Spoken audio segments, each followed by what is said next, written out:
Vážení diváci, vitajte pri večerných správach.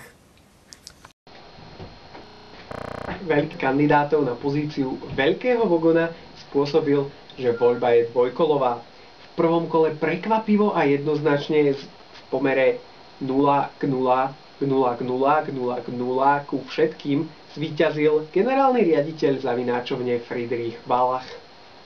Do druhého kola postupujú kandidáti z prvých dvoch miest, a teda postupujú všetci kandidáti.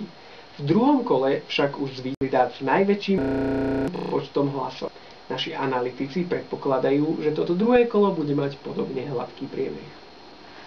Etické. Myslím si, že niečo úžasné, čo sa síce opakuje často, ale napriek tomu každé jedné je výnimočné.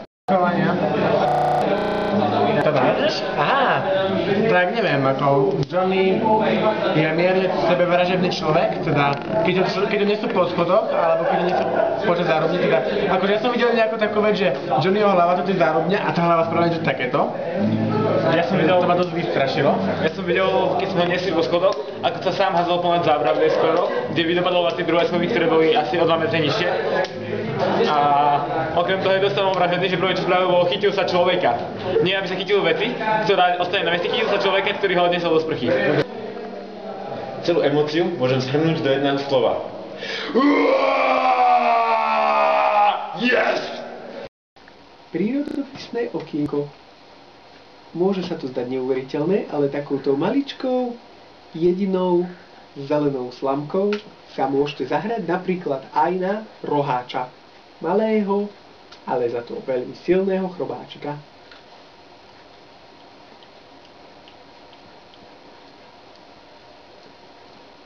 Pak to štíká kvetinky.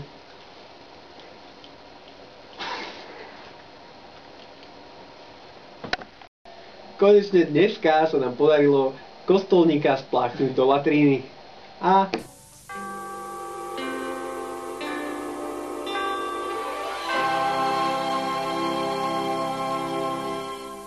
Sputnik, správne Sputnika.